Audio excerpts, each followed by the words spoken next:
el programa.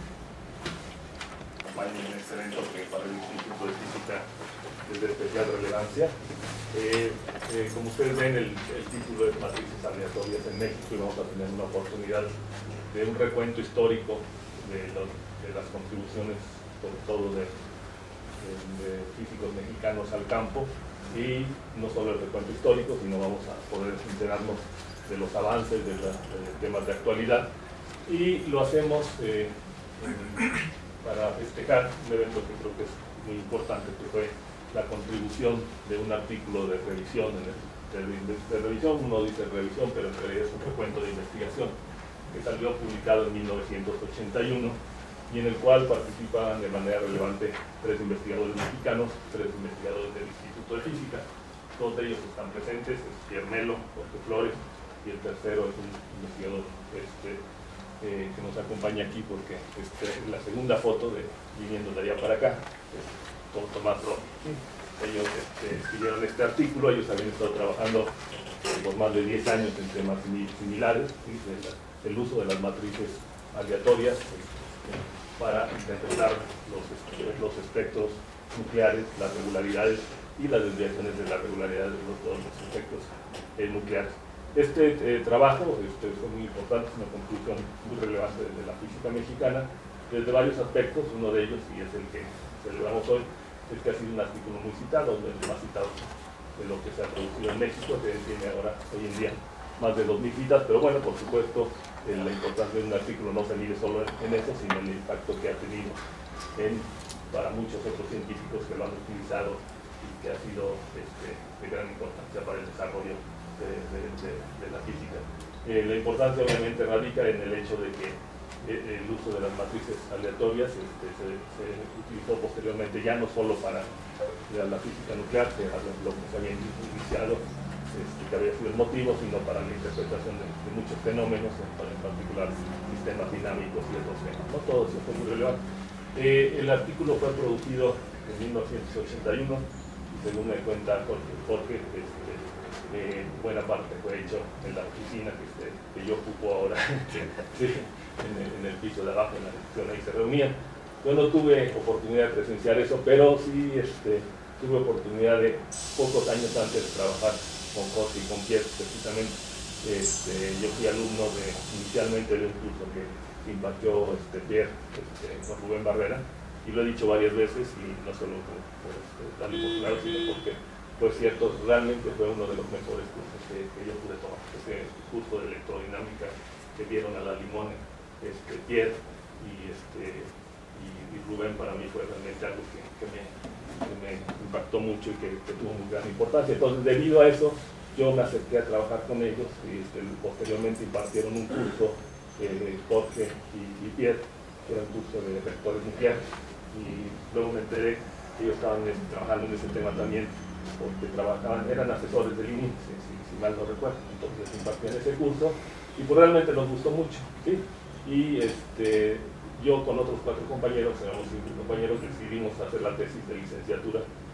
Inicialmente lo íbamos a hacer con Jorge y con Pierre, luego nos separamos, y 2 trabajamos con Pierre y los otros 3 trabajaron con Jorge Flores. Y yo recuerdo, y bueno, eso viene a colación, porque tuve la oportunidad de, y bien no participar en esas reuniones de ese artículo, sí tuve la oportunidad en la torre de ciencias de tomar otros cursos con Jorge, en el cual revisamos algunos libros, los libros de principios variacionales, si mal no recuerdo, los libros de Landau. Y yo tuve la oportunidad de ver con los dos, con Pierre y con Jorge, esa forma de trabajar siempre metódica, siempre disciplinada, que bueno, explica en buena medida cómo se pudo producir este tipo de trabajo, que realmente fue muy importante. Entonces yo los quiero felicitar, y bueno, quiero sentirme muy orgulloso, digamos, de poder presenciar este recuento que vamos a estudiar. Entonces, que vamos a presenciar inicialmente. Bueno, pues yo entiendo que Jorge nos va a platicar en la parte de su historia, en el primer tema, en la primera presentación.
de un día Dyson. Entonces yo en ese momento era director de la Revista Mexicana de Física y lo convencí a Dyson de que lo publicáramos uno junto al otro. Y entonces este es el artículo nuestro, está en inglés, pero aquí le puse los nombres en español. Este era el artículo nuestro y a continuación viene el artículo de Freeman.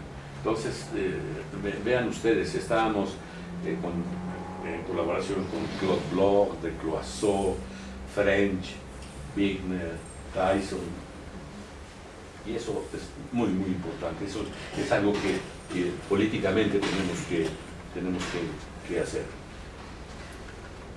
Bueno, Moschinsky fundó la Revista Mexicana de Física y en 1973 se hizo un número especial en su honor. Y Pierre y yo presentamos un peculiar ensamble, ahí inventamos uno nuevo. Los elementos ahora ya no eran hamiltonianos, sino eran los núcleos mismos. O sea, los miembros del ensamble eran los miembros, le llamamos el Nuclear Table Ensemble. Luego lo volvimos a estudiar en 1974 y encontramos la repulsión de niveles en el estado base. Y luego otra vez en 1976, donde mostramos que las fluctuaciones de niveles son una propiedad general de los espectros nucleares. En 73, nuestro grupo hizo otras dos contribuciones interesantes. Una fue el invento de Tomás Brody, que encontró una generalización de la distribución de espaciamientos que interpola entre la Poisson y la Wigner. Lleva el nombre de Brody, se conoce como la distribución de Brody, y ha sido utilizada en muy diversas circunstancias. Ha tenido hasta la fecha 353 citas. Y luego, con Boigas, Melo, Brody y yo analizamos otro problema que en aquel momento estaba muy en boga, que es el de los estados isóbaros análogos, y vimos cómo un intruso podía afectar la estadística de esos estados isóbaros análogos. Este problema lo volvimos a atacar 25 años después con Thomas Seligman, que está por aquí, y François Lebras, que está por aquí también.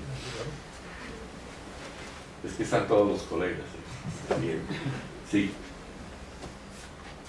Bueno, ahora, los físicos experimentales no nos querían creer, decían que estábamos locos, y también otros teóricos también decían que estábamos locos. Entonces decidimos con French hacer una especie de manifiesto que publicamos en el Physical Review en 1974 para defender nuestra postura que el TBRE era un paso adelante en la física de las matrices aleatorias, y lo publicamos Boigas, Flores, French, Giannoni, que era una colaboradora de Oriol, Melo y Wong.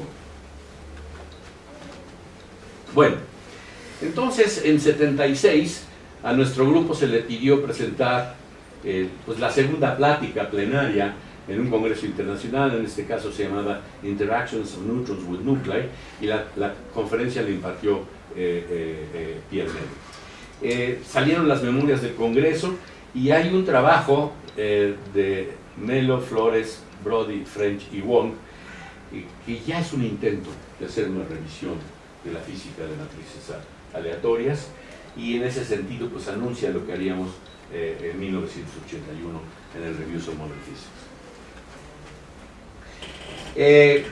También entre 77 y 80 aplicamos todas estas técnicas de estadísticas de espectros al problema de las partículas metálicas pequeñas, que son partículas tan pequeñas, bueno, ahora se llaman nanopartículas, son los antecesores de eso, y aunque mucha gente sigue usando el nombre, pero el espectro electrónico son tan chiquitas que es discreto, y entonces se puede hacer el mismo estudio que en el caso de los núcleos o de los átomos de las moléculas. Ligamos esto con el calor específico de las micropartículas, y seguimos el ejemplo que habíamos utilizado Pierre y yo para hacer un ensamble, pero ahora de ensamble de micropartículas pequeñas pero reales, y utilizar los datos experimentales para analizar las propiedades estadísticas como si fuera un espectro. Bueno, al mismo tiempo se empieza a generar una serie de trabajos sobre reacciones nucleares y una teoría estadística. Fue Pierre el que lo lideró en México, las aplicaciones de las matrices aleatorias, introdujo un principio variacional y luego con Thomas Feldman, que está aquí también, desarrolló un principio basado en la entropía máxima o mínima, máxima, ¿no? Bueno, aquí Pierre colaboró con French y con Pandey. Pandey es el sexto autor del artículo del Reviews of Modern Physics y era un estudiante de Bruce French cuando estuvieron aquí y cuando se escribió el trabajo. Ahí discutieron el comportamiento ergódico y luego con otro físico francés famoso, Godin, calcularon una cierta función de partición que era necesaria para llevar a una teoría estadística razonable de las reacciones nucleares. Bueno, ahora les voy a contar los orígenes del artículo que estamos celebrando. Con Bruce teníamos una relación bastante fuerte, tensa, pero buena en última instancia. Y estábamos hablando de escribir una revisión sobre la aplicación de matrices aleatorias en varios sistemas cuánticos, en particular en núcleos.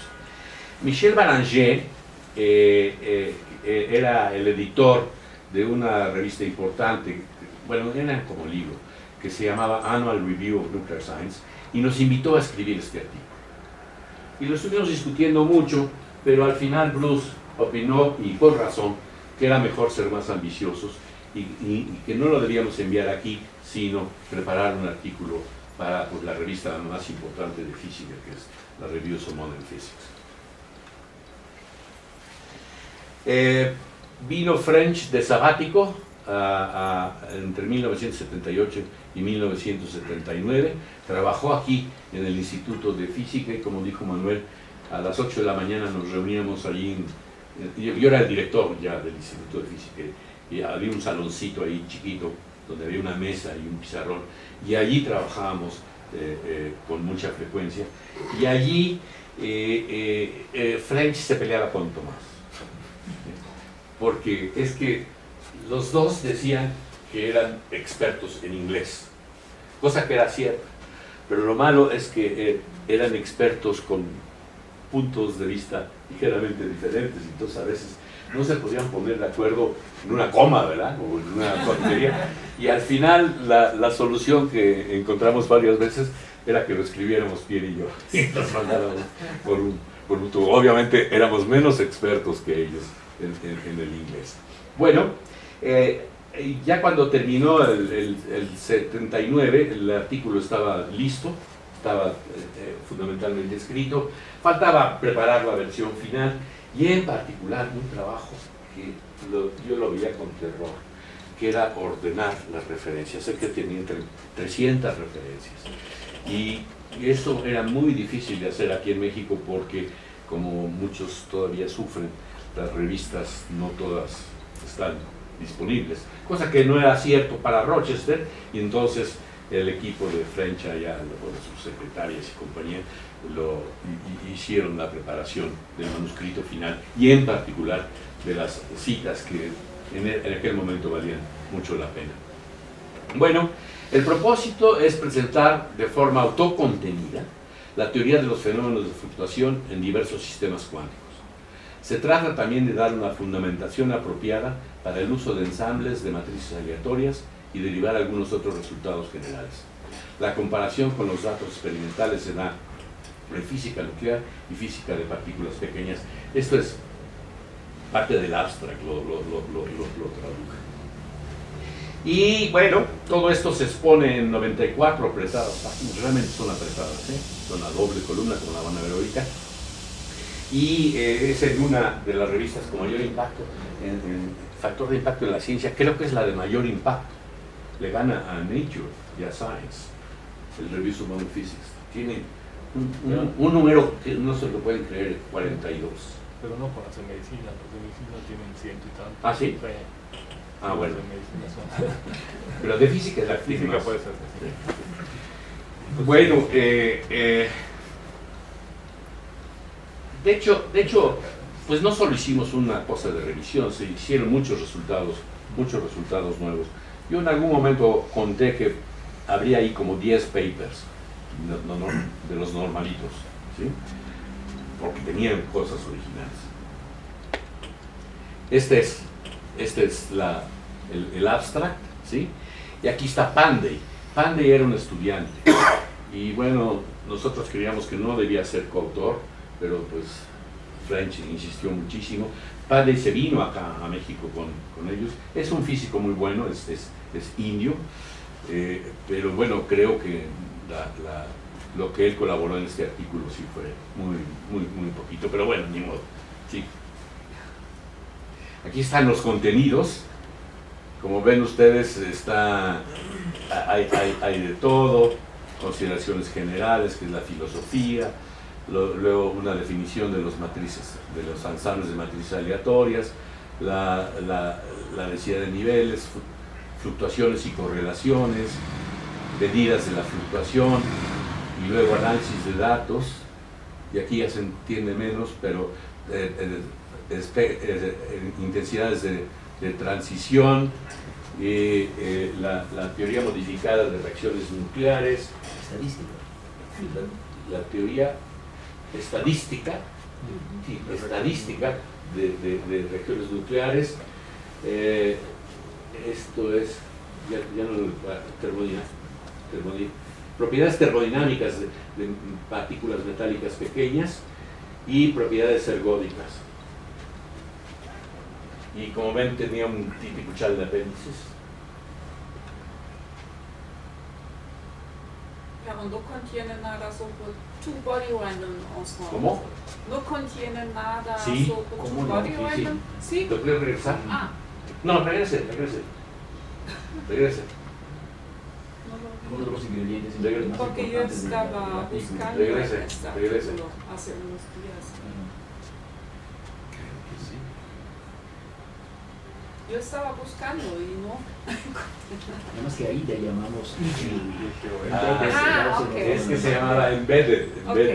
Era una credenciación que se permitía trabajar analíticamente más fácil. Pero no, Ah, claro ok. que estaba. Ah, sí, sí, ok. Ahora sí, vamos a... La que sigue.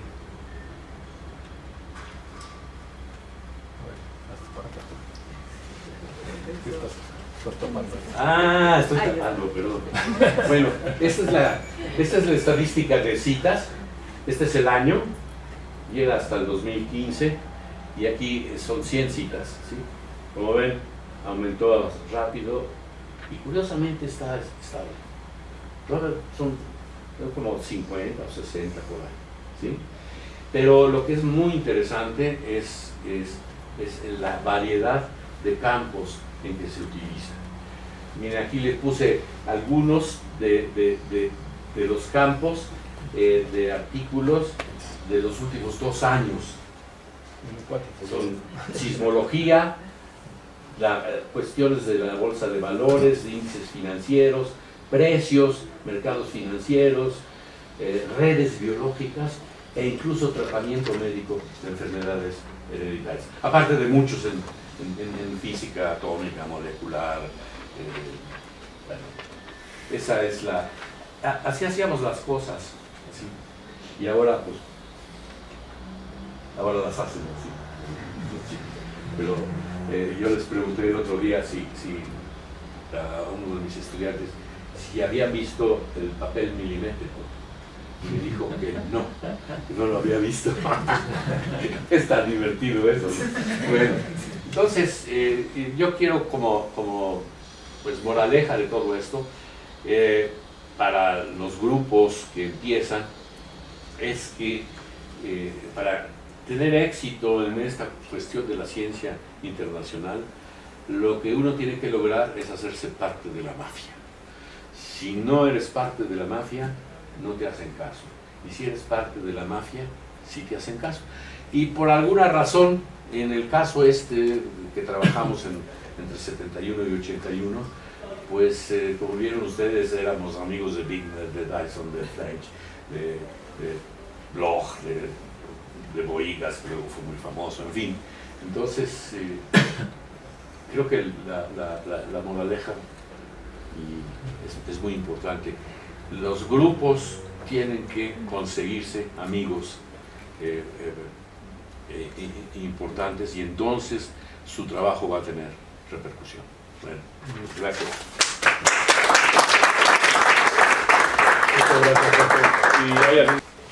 Bueno, primero que nada me gustaría, como coautor de este trabajo, darles las gracias a los presentes por estar asistiendo a esta presentación.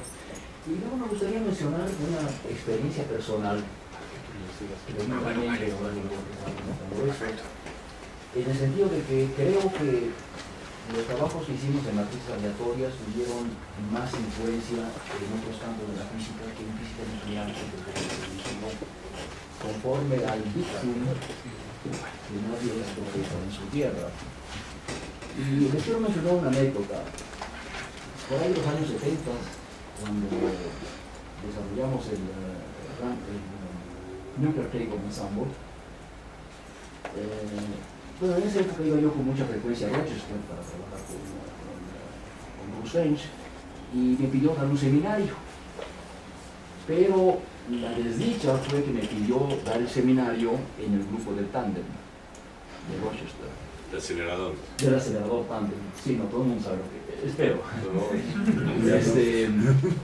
Y hablé del Nuclear Table Ensemble, ¿no?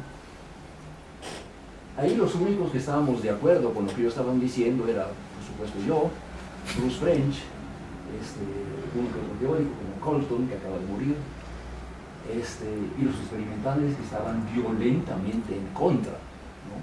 Entonces fue una reacción realmente, para mí, inesperada. Entonces estábamos los tres, Colton, Bruce French y yo, defendiendo, y aquello que eran como 20, ¿no? Totalmente en contra.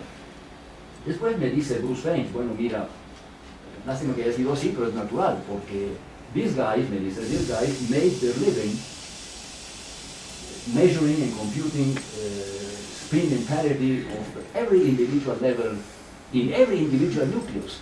And you come along and say, don't do that, just do statistics on everything. Entonces mandaba al diablo.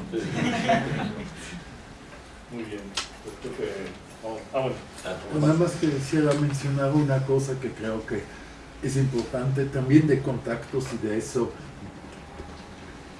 Galian, no, él estaba en París con Godin, con Boigas, y de hecho él era el primero de meter teoría de información en RMT, y él me dio a mí el tip de decirle a Godin de que me enseñara algo en particular de donde salió lo del kernel que usamos para el RMT de dispersión. Yo lo conocí muy bien. Entonces, él estaba en el grupito y ahí no está, y creo que vale la pena porque además era un personaje extraordinario. Sí, no, era fantástico. Muy bien, pues muchas gracias y vamos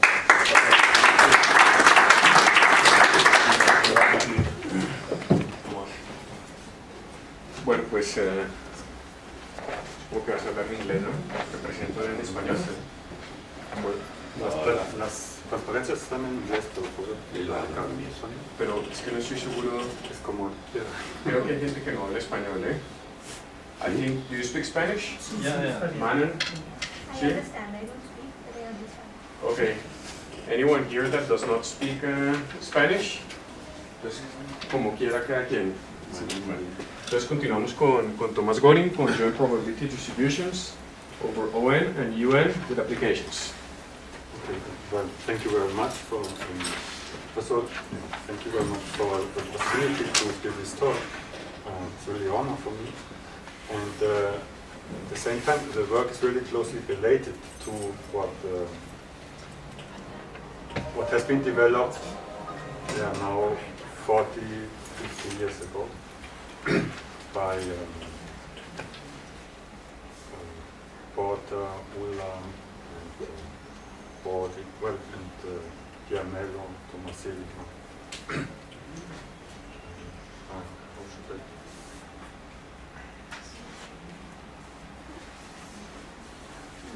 Perfecto.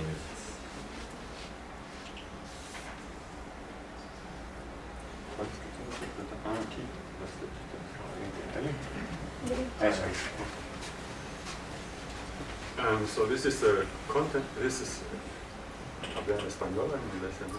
Este es el contenido, introducción, el método que utilizamos, expresiones analíticas, correlaciones y aplicaciones. Y bueno, lo que estudiamos son matrices ortogonales y unitarias y la estadística de sus elementos. Entonces eso empezó, yo creo, bueno, en 1963-64 con Ulla y Porter, donde calcularon la distribución de elementos individuales o valores absolutos al cuadrado de un vector aleatorio, o luego Ulla también de dos vectores aleatorios. Entonces, en la segunda parte lo que se calculó fueron momentos de esos elementos matriciales, de esos elementos de vectores. Y muchos de los resultados y más fueron publicados en el artículo de Paul et al. Que estamos festejando. Y de eso surgió pues, 3 artículos hasta ahorita en el Journal of Mathematical Physics y el último que tenía al principio, donde pues seguimos esa idea de Ulla, de cómo calcular propiedades estadísticas de esos elementos de las matrices aleatorias, ortogonales y unitarias. Ok, entonces primero quiero mencionar un poquito la utilidad o qué se puede hacer con esas observables estadísticas. Entonces el primer punto, y eso era la idea o la razón por la cual empezamos con el trabajo, es que para un sistema de dispersión caótico con acoplamiento fuerte, la matriz de dispersión se puede considerar una matriz aleatoria de un ensamble que se llama el COE, Circular Orthogonal Ensemble, cuando se tiene una simetría antiunitaria, o el CUE, el Circular Unitary Ensemble, cuando no se tiene esa simetría. Entonces quiero decir que todos los canales están acoplados a los demás con la misma probabilidad estadística. Y, por ejemplo, observables como la conductancia se pueden calcular a base de esas propiedades estadísticas. Entonces, como bien dicen, Pierre y Tomás presentaron el Maximum Entropy Ensemble, que es el fundamento de esta teoría, y es más general porque puede ser acoplamiento débil o fuerte, y aquí solo puedo tratar acoplamiento fuerte. Entonces, cuando la simetría cuando no hay una simetría antiunitaria, pues la matriz S se puede considerar como aleatoria, un elemento aleatorio de las matrices unitarias con la medida probabilística, que es la medida de A, o a base de la medida de A. Y eso es el punto de partida, esa es la estadística que estamos usando. Entonces, si tenemos dos terminales, un terminal con R modos y otro terminal con K modos, entonces la matriz de dispersión se puede dividir en 4 bloques, y este bloque aquí, ese es el bloque de transmisión. y la traza sobre tau adjunto nos da la conductancia. Al mismo tiempo, pues esa traza sobre tau adjunto es la suma de los cuadrados de todos los elementos en este bloque. Y se puede separar de esta forma en suma de cuadrados de cada columna y luego la suma de estos. Y una columna lo que es, pues es la conductancia parcial, que si uno empieza en cierto modo de tener transmisión a algún otro modo de salida. Okay, entonces, si puedo calcular la distribución estadística de esos TXIs, entonces puedo calcular la distribución de la conductancia. Pero puedo hacer un poco más, puedo calcular la distribución de esos TXIs no es independiente. Entonces voy a tener una joint probability distribution para estos TXIs. Y pues experimentalmente lo puedo comparar también, porque pues eventualmente puedo realmente medir esas conductancias parciales. Algo que no puedo hacer tan fácil con los eigenvalores de tau adjunto, a los que usualmente se basan pues, ese tipo de cálculos. Entonces eso fue nuestra idea.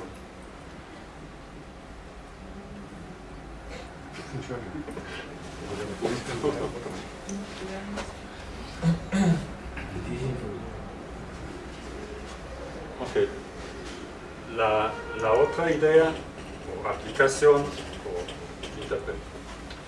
interpretación física de estas sumas de cuadrados de elementos de matrices son medidas.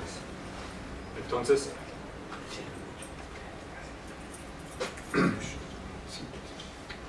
si tengo R vectores aleatorios, ortogonales, por ejemplo, los eigenvectores de un sistema de caos cuántico, y hago una medición, voy a medir una propiedad que corresponde a un subespacio de dimensión K. Entonces, me puedo poner en la eigenbase de este subespacio. Entonces, en esa base, los eigenvectores pues, son vectores aleatorios. Y las TXIs pues representan la probabilidad de obtener este resultado de medición para el estado Xi, el número Xi. Entonces ahora tengo que hacer muchas mediciones con el mismo estado para pues, realmente obtener una probabilidad. ¿Sí? Y luego para obtener las diferentes T's tengo que hacer muchas mediciones para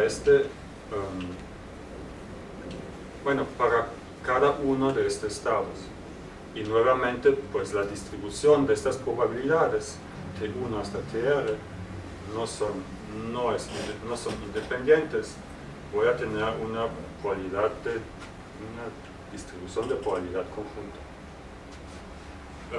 Aquí la diferencia con el anterior es que la dimensión del sistema pues es grande. Antes tenía una matriz de dispersión que puede tener bien solo 4 pocos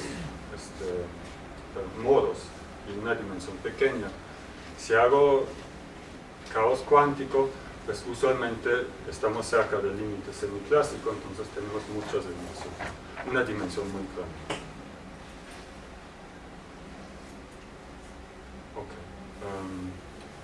¿Puedo? ¿Cuánto tiempo tengo todavía? 15 minutos. 15. Entonces, quiero platicar un poquito sobre el método que usamos para hacer calcular esas distribuciones. Entonces, lo esencial pues, es la primera línea, ¿sí? Entonces quiero calcular la distribución de T1 hasta TR, pues entonces lo calculo como promedio sobre un producto de funciones delta, y el argumento pues es precisamente la observable que me interesa. Entonces los omega x's son los vectores columna de la matriz unitaria. Entonces aquí tengo que hacer una integral sobre todas las columnas, y pues la omega mayúscula significa que tengo una condición de normalización. Entonces voy a hacer la integral sobre la esfera, una hiperesfera donde la norma de estos vectores es 1. Y al final tengo otras funciones delta que me aseguran la ortogonalidad de todos los vectores columna. Y esa es la idea. Luego pues se representan las deltas en términos de integrales de Fourier, y se empieza a hacer la talacha. Entonces el resultado general es lo que tengo aquí abajo.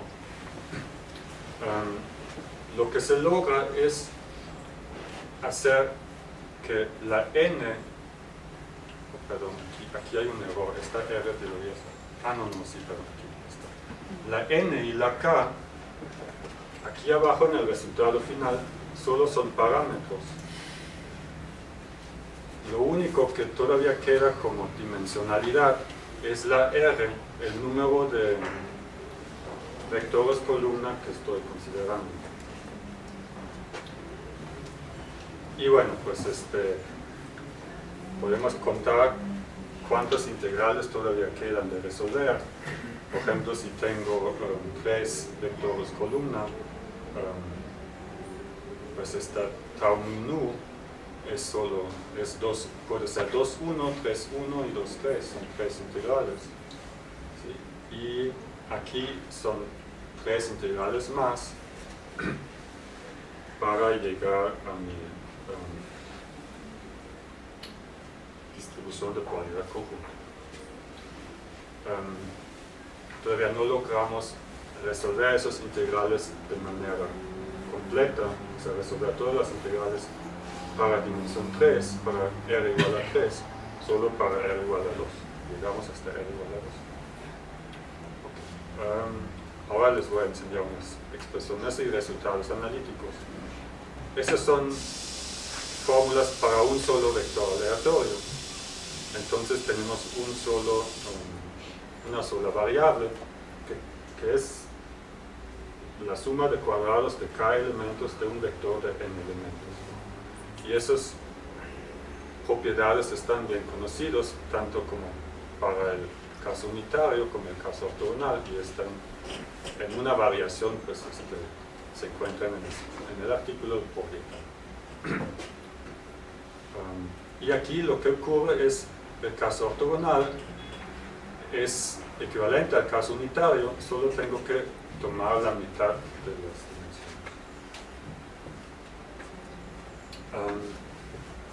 Ahora el otro caso, ese es el primer caso con r igual a 2, entonces ahí es en donde realmente tenemos, puede ser, variables que tienen correlaciones, y n igual a 4, k igual a 2, entonces es una matriz 4 por 4, y me interesa un bloque que es 2 polos. Y aquí podemos calcular la distribución de T1, T2 en el caso unitario, que es muy simple, y en el caso ortogonal, que es mucho más complicado, involucra una función elíptica del primer orden, no recuerdo qué es, pero también argumentos que tienen raíces, etc. Aquí les muestro la distribución. Entonces aquí es T1, T2, y esta es la distribución para el caso unitario. Y aquí este es la diagonal T1 más T2 igual a 1, siempre tenemos que considerar dos casos. El caso que eso es menor 1 o el caso que es mayor 1 para calcular el resultado. Y aquí es el caso ortogonal, en donde en esta misma línea pues tenemos una singularidad como 1 entre raíz de x o de t. O sea, es integral de la singularidad, pero pues es una singularidad. Por eso se ve un poco pues, así tan raro.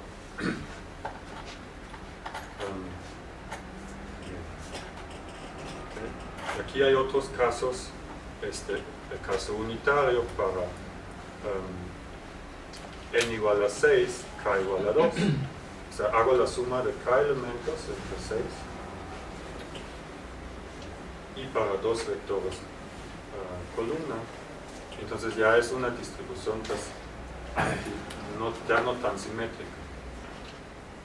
Sigo, pero aún así tengo que considerar dos casos, T1 más T2 mayor 1 y menor 1. Aunque en esa línea pues ya no hay una simetría. Y esto es el caso ortogonal con 12 y 3. O sea, n igual a 12 y k igual a 3. Entonces, aquí para dos vectores, pues ya no existe esta regla tan simple que el caso ortogonal se obtiene dividiendo los parámetros por 2. Debería haber agarrado aquí 4 en lugar de 3, pero para 12 y 4 el resultado analítico se puede obtener, pero otra vez van a ser integrales elípticas y no lo hicimos. Para valores impares, pues son integrales donde se puede usar el teorema de residuo y son se llaman funciones racionales. Pero estamos seguros que realmente no existe ya esa relación entre la teoría. También se puede ver que las distribuciones son muy diferentes.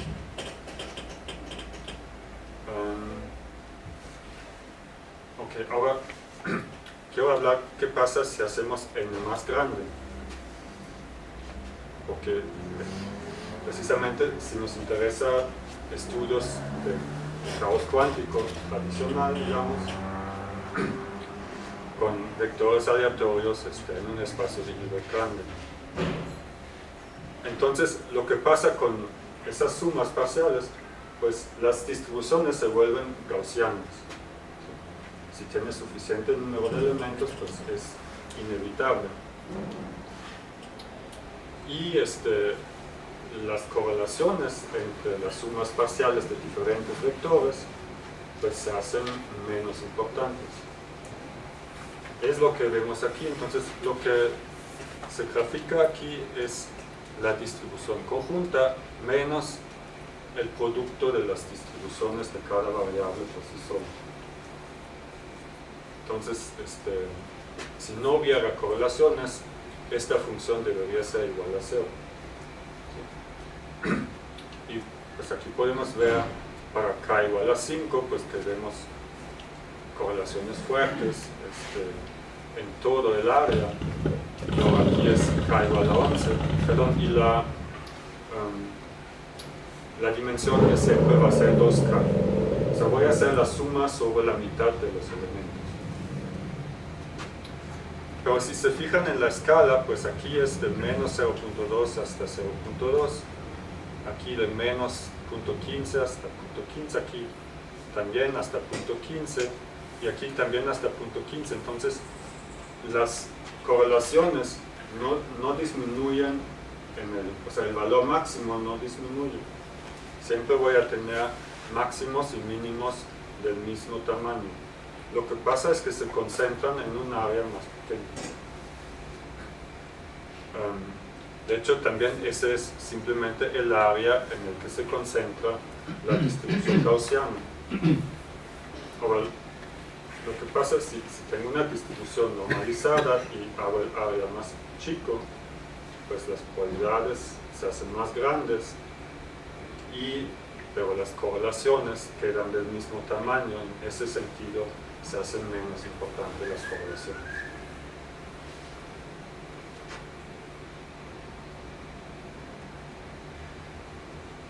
Ok,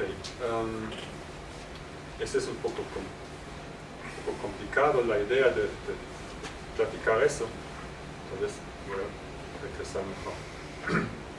Entonces, pues normalmente si hago caos cuántico, pues tengo un hamiltoniano y si la dimensión es suficientemente grande puedo calcular el espectro, veo Wigner-Surmise y digo, bueno, eso sí es un sistema donde se aplica la teoría de matrices aleatorias. Entonces, aquí no es tan fácil porque si tengo un solo hamiltoniano, tengo un solo conjunto de eigenvectores y con eso no puedo calcular una distribución de las Trixis. De hecho, solo puedo obtener un punto en el espacio Trixie. Para cada vector, una probabilidad de encontrarlo en un subespacio, por decirlo. Es solo un valor. Para obtener el ensamble, tengo que realmente usar un ensamble de hamiltonianos. Entonces, no puedo usar estas distribuciones como criterios para decir que un sistema es caótico cuántico, ¿no? Siempre debería de usar un ensamble. Y luego, pero aquí lo que quiero mostrar es que hay una manera de aliviar este problema y consiste en hacer permutaciones en la base en la que represento mi sistema y también entre los vectores columna.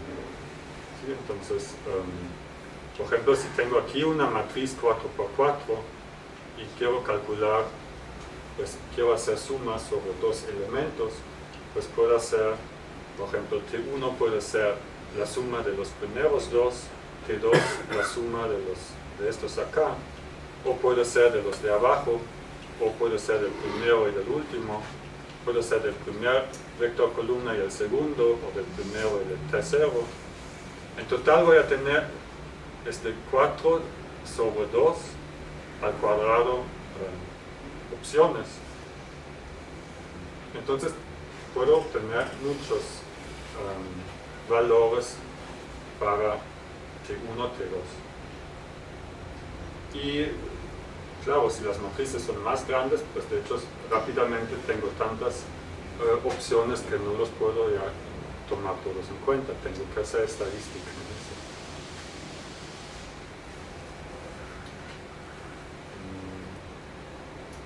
Pero eventualmente, o sea, es algo que queremos estudiar, se podría llegar a una distribución para un solo hamiltoniano.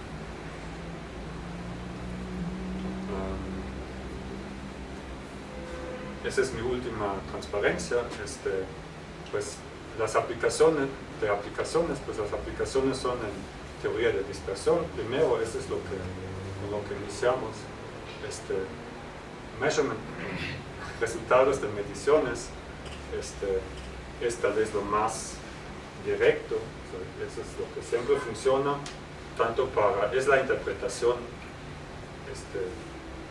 más adecuada, creo, porque funciona tanto para el caso ortogonal como unitario.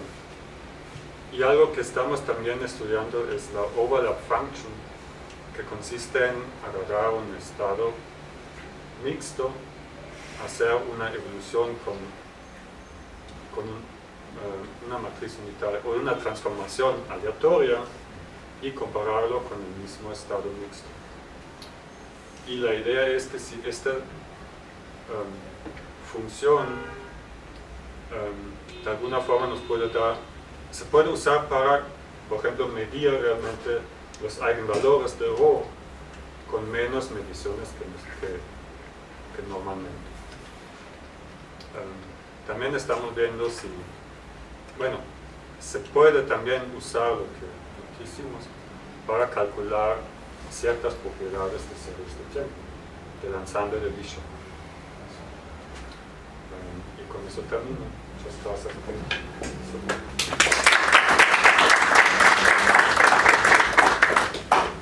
Nada más quisiera de paso mencionar unos trabajos viejísimos, históricos. Ya está. Sí, el doctor François y es el Luis el que es Flores, es una carpeta que dice Flores. Individuales o parejas de lectores, ensamble ortogonal, Dario, con Pedro Pereira hace muchísimos años, una aplicación con Harold Ranger, aplicaciones de realidades balísticas, después de los países. Correcto. ¿Hay más preguntas o comentarios?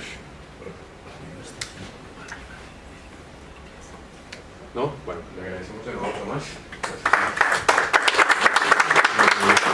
Mucho le agradezco a Carlos Pineda invitarme a ese maravilloso congreso.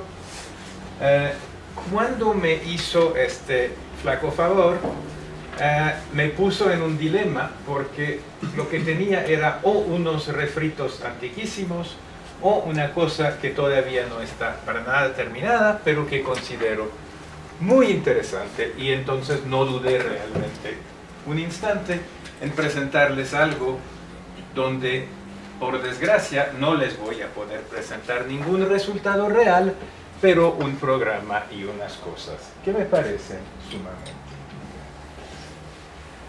Entonces, el bosquejo de la plática es el siguiente. Primero voy a hablarles un poco de transporte térmico, que nada tiene que ver en general con matrices aleatorias, pero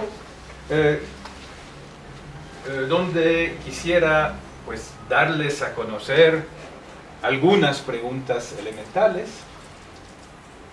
y después les quiero mostrar que tal vez podemos encontrar una solución exacta a algunos problemas no solamente de conducción térmica, en realidad tal vez también de propagación de choques, etc., en el modelo de Calogero-Moser.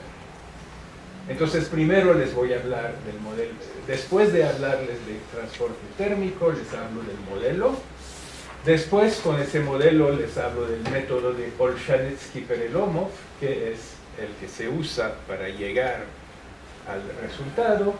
Finalmente les muestro las matrices aleatorias que me están interesando y, como les decía, no habrá conclusiones.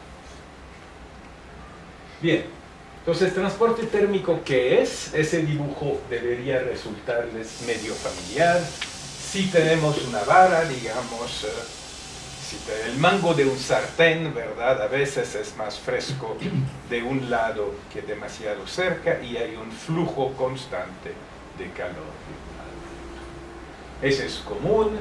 La medida precisa del flujo de calor, que es una cantidad de calor que cruza determinada superficie por unidad de tiempo.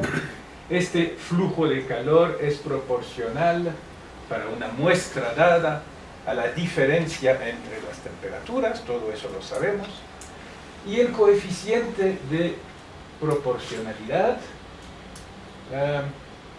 es inversamente proporcional a la longitud. Eso simplemente es la manera de decir que no depende de la diferencia de temperaturas, sino del gradiente de temperaturas. Y eso de alguna manera es natural. Eso implica que si tienen dos temperaturas aquí, entonces el perfil de temperaturas va a ser lineal, y si en vez de tener una cosa de tamaño 2L, toman aquí algo de tamaño L, pero con una diferencia de temperatura que es la mitad, entonces se mantiene la misma corriente. Y eso es lo que se llama transporte normal. Ahora pensaríamos que el transporte siempre es normal, Y efectivamente en 3 dimensiones se sabe, si el sistema es tridimensional, ampliamente, si hay, digamos, muchas moléculas en todas las direcciones, entonces se sabe tanto por buenas mediciones numéricas como también por teoría, en el sentido que, digamos, el problema teórico más evidente que hay para que no hubiera conducción normal no se da en 3 dimensiones. Por otro lado, hay un problema que es el problema de la autocorrelación de velocidades. Básicamente, si una partícula va muy rápido, entonces reparte ese exceso de velocidad a todas las partículas vecinas, y por conservación del momento lineal, entonces hay un exceso de momento en toda una zona, y esta, digamos, ayuda a la partícula misma a mantener su velocidad. Entonces tenemos una autocorrelación en la velocidad. Cada vez que una partícula tiene mucha velocidad, resulta que hay una cola larga, un decaimiento en ley de potencia de la velocidad de la partícula. Y esa ley de potencia es t a la menos la media dimensión, es decir, 1 entre raíz de t en una dimensión, 1 entre t en 2 dimensiones y 1 entre t a la 3 medios en 3 dimensiones. Esas son no integrables en las 2 primeras dimensiones, y eso hace no consistente consigo mismo la hipótesis de transporte normal. Entonces, en 1 y en 2 dimensiones no puede haber transporte normal. Exactamente de qué manera funciona la anomalía es algo que se ha investigado muchísimo, pero que no se sabe muy bien. Digo, uno puede entrar en muchos detalles de transporte anómalo. Hay otros artículos de revisión, creo que también en Reviews of Modern Physics, del tema, pero no quiero entrar. Te puedo interrumpir. ¿Te puedo interrumpir? Sí. Por transporte normal, entonces entiendes la validez de la ley de Fourier. De la ley de Fourier, exactamente. Y digamos que la ley de Fourier no vale en sistemas unidimensionales. Es algo, como lo dije aquí, que realmente se ve. Transporte anómalo en nanotubos de carbono es algo que hemos visto, digamos que se sabe que existe. No estoy muy seguro que eso tenga que ver con los problemas que estoy mencionando aquí, porque obviamente son electrones y electrones no son clásicos.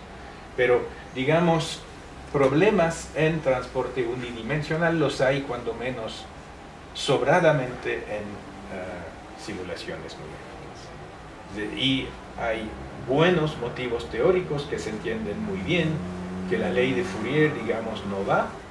Y eso de alguna manera lo que significa es que si pongo un pulso de calor, digamos, en la mitad de un sistema unidimensional, entonces en vez de difundir como raíz de t, difunde con un exponente que no es la raíz. Y una de las grandes preguntas de $64.000, digamos, es ¿cuál es el exponente? Digamos, hay muchos rangos, 2/3 es uno de los números que a la gente le gusta. Honestamente, ahí no soy realmente especialista, solo que se me ocurrió una manera divertida de encontrar un sistema donde la cosa se puede zanjar de manera exacta. Y a eso. ¿Con eso se contesta la pregunta? Sí, muchas gracias. Bien. Entonces, en una dimensión hay maravillas a veces. Una de esas maravillas son los varios sistemas de n partículas, n arbitrario o hasta infinito, que interactúan todos las unas con las otras y que son exactamente solubles de la misma manera, si uno quiere, que el problema de Kepler. Ese es uno de ellos. N partículas sobre una recta que se repelan todos con potenciales 1 entre R cuadrado de la misma fuerza, todos esos. Ese es el llamado modelo de Calogero-Moser o Calogero-Moser-Sutherland y es exactamente soluble. Es exactamente soluble porque tiene una propiedad, que es la propiedad de Lax. Es decir, existen dos matrices, L y M, que dependen de las posiciones y de los impulsos, con la propiedad de Lax que voy a definir. ¿Qué es la propiedad de Lax? Es que con dos matrices puedo definir esta ecuación, este sistema de ecuaciones diferenciales. Entonces las dos matrices dependen de Q y de T. Puedo entonces suponer que Q y P dependan de T arbitrariamente y imponer esta condición, que es que la derivada de L en función de Q de T y P de T sea I veces el conmutador de L y M. Ahora esas son n cuadrado ecuaciones en dos n desconocidas. Ese es un mal principio para cualquier cosa, pero si elijo la dependencia funcional de L y M bien, entonces a veces se hace un milagro y las ecuaciones son consistentes entre sí. Cuando eso sucede, decimos que tenemos una pareja de Lax. Lo esencial es que las ecuaciones estén compatibles entre sí, y después uno puede preguntar, pues, ¿qué ecuación es la que describe la dinámica de los Qs? En este caso, la dinámica común, y esta, entonces, en este caso, es la dinámica de dicho. Sí.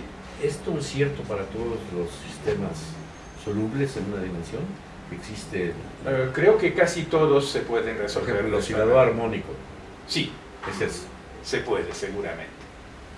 No está seguro. Pero las ecuaciones deben ser consistentes, ¿no? Sí, sí. Digo, el oscilador armónico se Sí. puede resolver de Sí. manera muy distinta, pero, Claro. pero yo diría que sí se puede resolver también, también con Lax. Digo, no estoy seguro, nunca lo he hecho, sería una tarea interesante. Pero le apuesto a que existe una Lax. Oye, profesor, una pregunta. Pero si es como ultra complicado, como que no le veo... Digo, necesitas encontrar eso y después es muy sencillo en el sentido que todas las trazas la traza de L a la K, entonces la traza de L al cuadrado, la traza de L sería el impulso, de L al cuadrado la energía, y de L al cubo, de L al cuarto, etcétera, son precisamente leyes de conservación adicionales. Complicado significa en este sentido poderoso.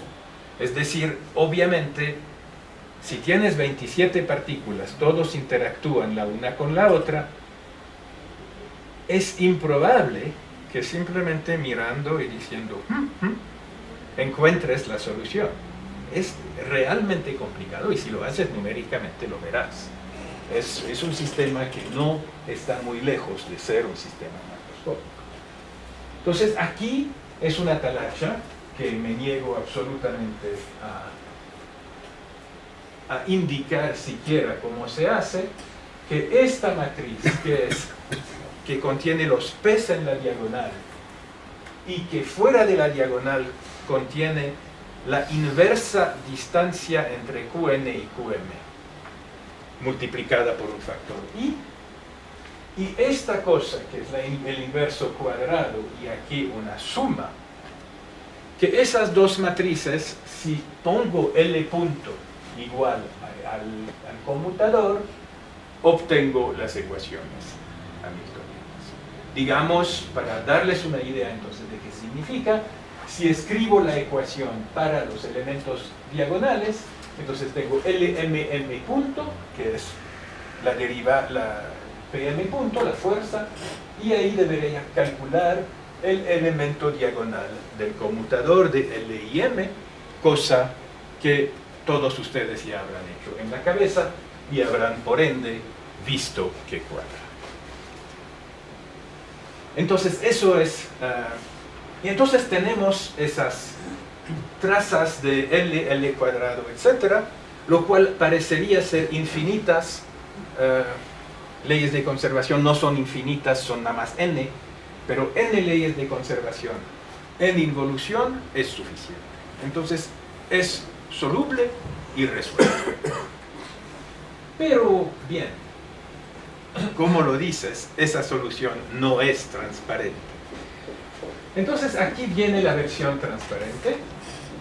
Con el método anterior podemos decir lo siguiente: la matriz Q mn de t, que en la diagonal empieza en la posición inicial con la velocidad inicial, pero en la diagonal simplemente va en línea recta, y fuera de la diagonal uno toma, aquí me falta un factor de g, uno toma las inversas distancias iniciales y los multiplica por t, es decir, también van en línea recta los elementos fuera de la diagonal. Si así definimos la matriz Q, entonces los eigenvalores se mueven como deben. ¿Cómo que? Como deben, es decir, se mueven según esa dinámica.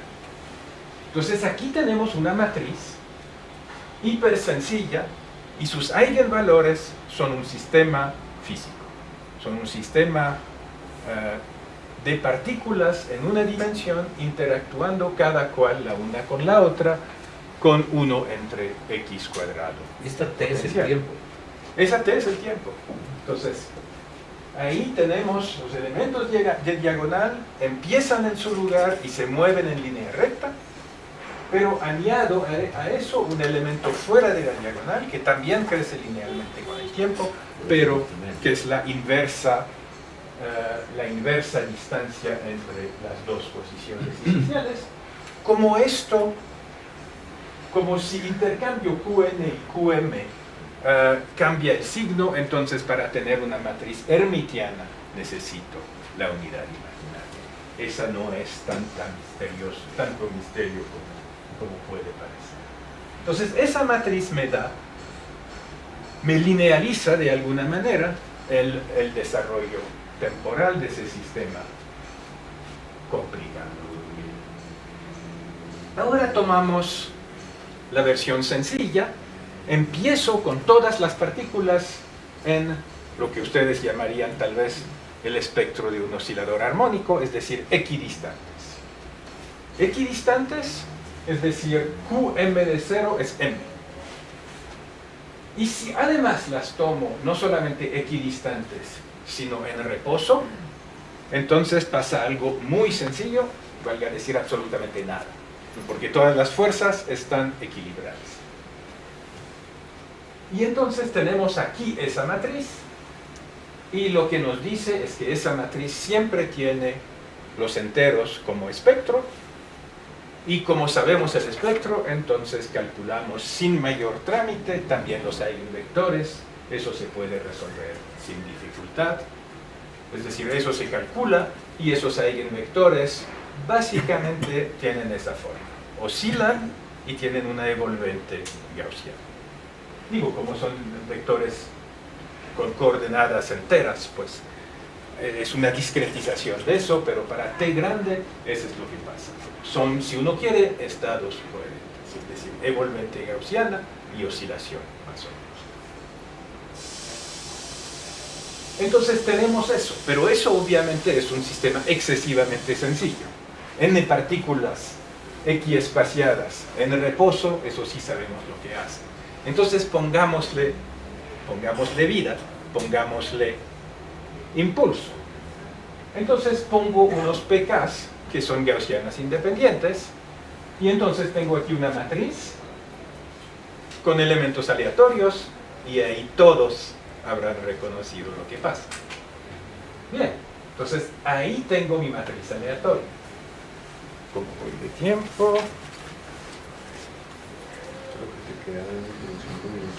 perfecto. Entonces esa matriz es aleatoria. Ahora, si mi pK es una gaussiana con la misma variancia siempre, entonces pues estoy empezando con una condición inicial aberrante, porque mis posiciones no son lo que deben ser, también la distribución de energía cinética, pero en algún momento, si espero suficiente, voy a tender al equilibrio, entonces con eso podría obtener el equilibrio. Sin embargo, el equilibrio no es fácil de investigar de este modo, porque para saber las propiedades interesantes del equilibrio necesito propiedades de dos puntos. Entonces, ¿qué más puedo hacer? Pues una variante muy sencilla es de decir, a la izquierda voy a tener partículas calientes, a la derecha voy a tener, por ejemplo, partículas frías, es decir, voy a dar a mis pKs dos varianzas. Si K es menor o igual a 0, una varianza grande; si K es mayor o igual a 0, una varianza chica. Entonces voy inmediatamente a tener ahí una parte de alta temperatura, aquí una parte de baja temperatura. Hay un ejemplo que tal vez es claro. Si acaban de prender algo de pólvora dentro de un cañón, entonces tenemos un sistema semi-infinito de alta temperatura y el aire del otro lado de baja temperatura. Entonces eso les da una idea de lo que debemos esperar. Es un sistema explosivo que nos va a mandar una onda de choque. Entonces la primera cosa es onda, y para averiguar todo eso en función de t, nos basta la densidad. Es decir, una función de un punto que a nivel cálculo, con los pKs gaussianos, sigue siendo una talacha más o menos inmunda, pero es factible. Entonces, aquí vienen mis conclusiones. ¿Qué es lo que esperamos? ¿Qué es lo que podemos conseguir? Tendremos, por un lado, seguramente, la propagación balística de un frente de choque. Entonces, eso seguramente se va a dar. La velocidad con que se propaga y la magnitud del choque y todo eso son cosas que se tratan en hidrodinámica compresible. Entonces tenemos muchísima teoría con que cotejar, y teoría más o menos tradicional y elemental, la propagación de ondas de choque. Entonces, ese es un aspecto. Y el segundo es que obviamente ese frente que se está propagando, al propagarse también se va a disipar en parte. En la disipación puede entrar algo como la viscosidad volumétrica, pero en sistemas de interacción 1 entre r cuadrado esta es 0. Y por otro lado, la conducción térmica contribuye también al ensanchamiento de la frente, y eso me permitiría entonces de decir lo que sucede. En todo caso, me parece que ahí, aun si la conducción, digo, aquí van a salir cosas, me parece, que serían divertidas. Muchísimas gracias.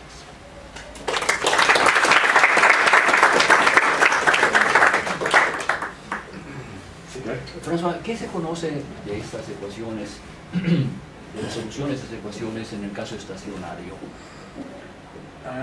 Es algo que he buscado bastante. No es fácil. Creo que en función de la temperatura, esas cosas... pero no quiere decir bobadas, está vinculado con los ensembles de matrices aleatorias.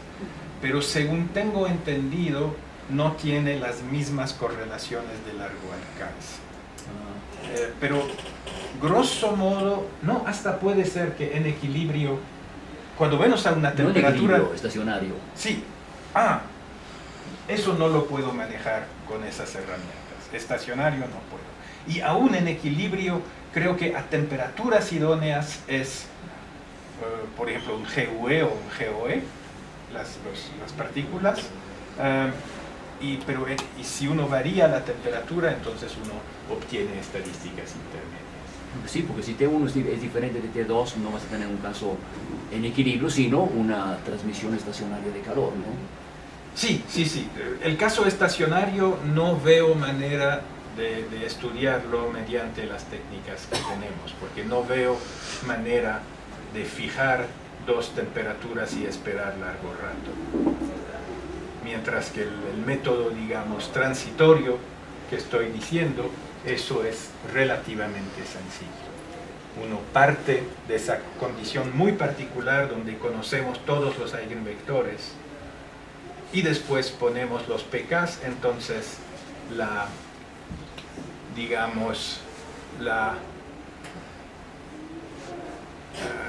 naturaleza del problema es sencilla. O sea, no tienes forma de poner 2 reservoirs. No sencilla, digamos. No sencillo. Y precisamente el hallazgo mío es que aquí hay algo que puede hacerse. Pero eso me da únicamente eso no me da resultados estacionarios, eso solamente me dará transitorios. Pero transitorios, digamos, según la hipótesis de Onsager, deberían ser equivalentes a largo plazo a coeficientes de transporte Sí, lo de la onda de choque, lo estás sacando del ejemplito del cañón que nos diste. ¿Sí? Pues digo, si tienes una temperatura alta, otra aquí, las densidades son iguales, las presiones son distintas, Sí. eso es el sonoro rugir.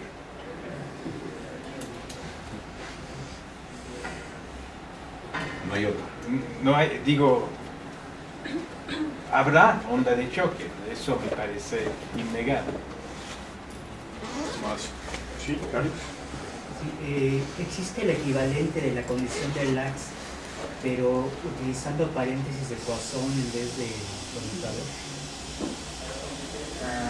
Esos, digamos, probablemente algo así exista, pero no lo conozco. Digo, hay muchísimos desarrollos alrededor de la cosa de Lax en infinitas dimensiones. Lo que más me sé involucra conmutadores.